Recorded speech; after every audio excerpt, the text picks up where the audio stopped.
Welcome back to Beginner's Breadboards, my electronics learning journey. Today we're looking at the study of a rising edge triggered D flip-flop.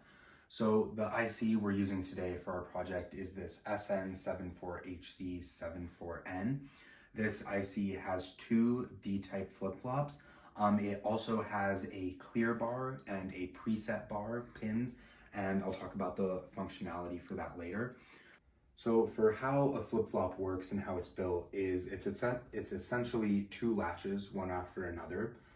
So it has a D input as well as a clock, and then a Q output, and then our flip-flop also gives a Q bar output, which is just the opposite of Q. So for a positive edge triggered flip-flop, which is what we're using here, you want latch 1 to be transparent when clock is 0. And you want latch 2 to be transparent when clock is 1. If you would want a negative edge triggered flip-flop, you would switch those. So latch 1 would be transparent when clock is high, and then latch 2 would be transparent when clock is 0. So what you get with the output of a flip-flop is with here. So if you have a clock input and then your D in input and then your Q output. So every time there's a rising edge on the clock, it will see what is on the D input. If D input is high, the Q will be forced to high. If the D input is low, Q will go low. And even if D input were to change in between clocks, Q will not change because it's a rising edge triggered. So only at that rising edge will it read what D is and set it to Q. With the flip-flop we have, it also has the clear bar and pre-bar, and so these are implemented within this by changing gates and doing a whole lot of stuff. But the general idea here is that they would sit at 5 volts at default, and so we implemented that with a 10K resistor, 5 volts, it sits there at default. And then with a button switch, we ground it. So if clear is grounded, it'll force Q bar high and Q to be low. But if we do the same thing here on the pre-bar, it'll do the opposite. So if pre-bar is grounded, Q will go high and Q bar will go low.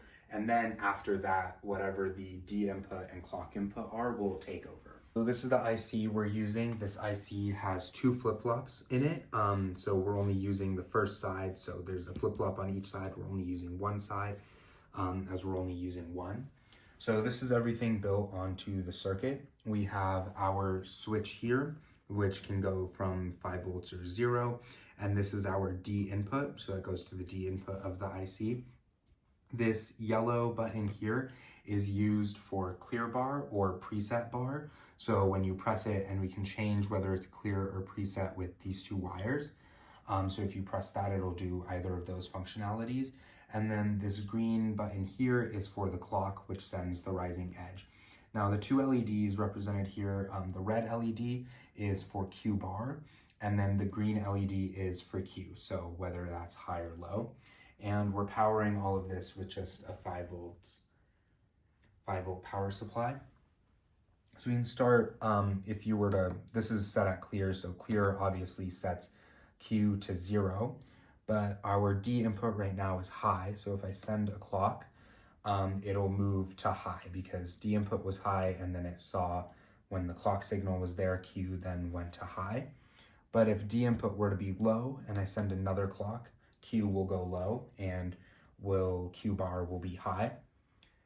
But if we were to have Q high and then you press clear, it'll go to Q bar being high, and it'll obviously clear it until another clock is sent.